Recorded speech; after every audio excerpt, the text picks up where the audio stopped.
Hello, well, another day, another portable. This one is a particular favourite of mine. Very interesting. Rather different dimensions to so many portables. It's less long in the case. Hopefully, you might be able to see the initials there as well. MFH. No idea who that was. The original owner, presumably, and one imagines this went travelling. So really interesting. Remains in pretty nice condition though, so really nice. What is it? Well, you'll have seen from the title, of course. What a silly thing to say. Never mind. It's a Cliftophone, and for a portable, it's quite an upmarket one. In my view, it's got quite a number of interesting features which not all of the portables have. Just before somebody mentions it, yes, this has been replaced by a previous owner. At some point, I must trim it to the correct shape. Little tab for opening the aperture for the horn. Yeah, all very nice. You can see it's got Cliftophone embossed in the Rexine here and in the lid. And as I say, lots of interesting features. Now, the name Cliftophone derives from one William Ernest Clifton. Obviously, he was quite an inventor. At least 20 patents relating to sound reproduction and gramophones by him in the 1920s. Many of them to do with the diaphragm and soundbox. The really unique distinguishing feature of these Cliftophones is this peculiar horizontal soundbox. Very unusual. On this one, there's a cover plate over the diaphragm, but you can see it in there. There are many different configurations of this. I presume celluloid or something like that diaphragm, and there are various patents of his relating to that and to the sort of suspension and pivot in here, which on some of them is achieved by these sort of flexible blade arrangement. But you can see what's going on. Instead of the stylus or the needle being in line with the needle bar that actuates the diaphragm, the pivots here, and the lateral movement of the needle point translates into the in and out actuation of the diaphragm. Simple as that. So very interesting, all told. Other things. Some of his other patents, and I'll just take the camera off its perch, excuse me if this is a bit shaky,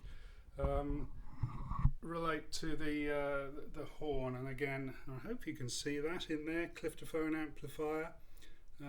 It's a kind of reflecting system that makes the horn in effect longer than it actually is physically. I've already wound it up, but just having a look under here is another nice little feature of this portable. There's a little compartment under here in which you can keep a few records. There we are. Here's one. These Cliftophone sleeves are not at all common. Don't find many of those. And the reason why Cliftophones are a particular passion of mine, even though they're not particularly good performers, is this actual record was in my grandparents' collection. When I was very young, I often used to spend periods of time with them, and my absolute favourite thing was their HMV 111 gramophone, which I used to play morning, noon and night. And they had quite an amazing collection of records, and amongst them quite a few of these Brunswick Cliftophones, and some of them, including this one, as I later came to understand, are really quite hot and unusual records. Not the sort of mainstream stuff at all. This is Jean Rodemich's Orchestra. She wouldn't do what I asked her to. Really questionable lyrics, as you'll hear shortly, especially for a young and impressionable chap at the time.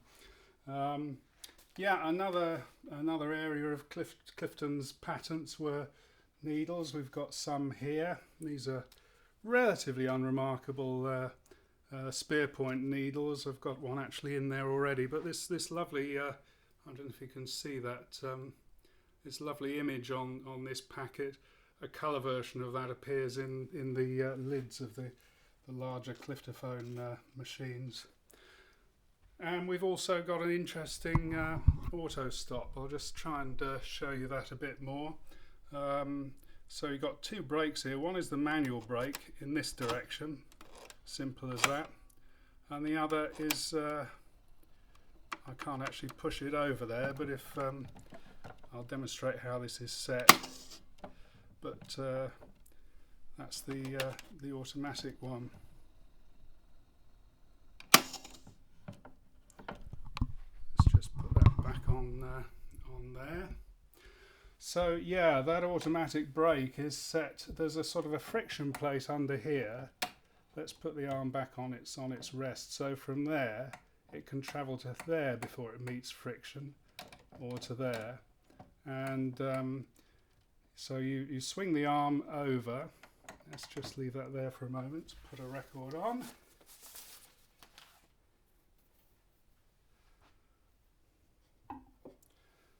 Okay, so that's where the friction starts, the sort of detent as it were, and if you then bring it back, that's where the friction is met again.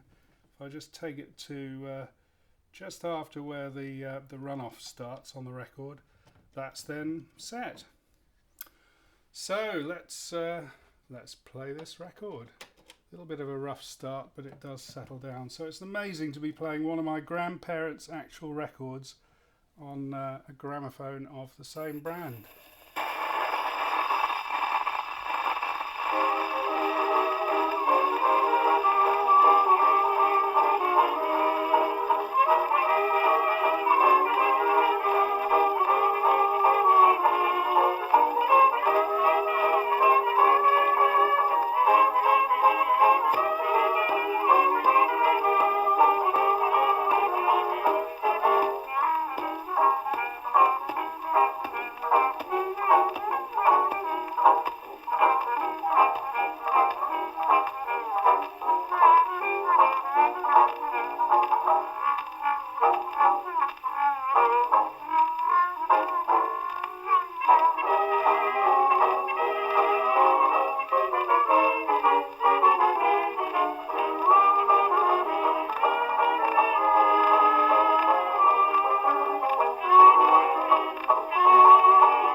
What I asked her to, but at first I wasn't sure.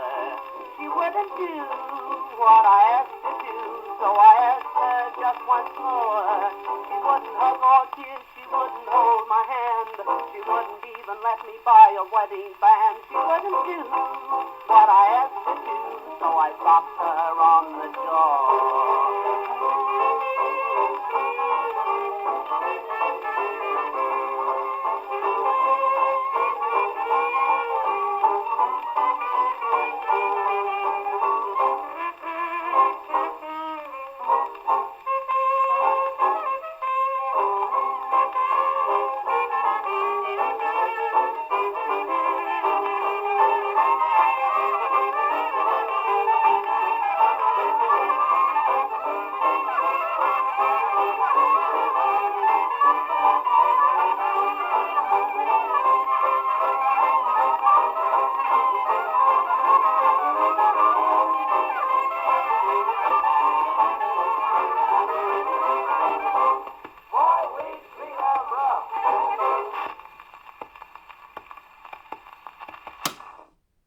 Boy, we treat 'em rough. Yeah, one of my grandparents' records. Hoping at some point to do a little gramophone concert, as it were, with a number of my grandparents.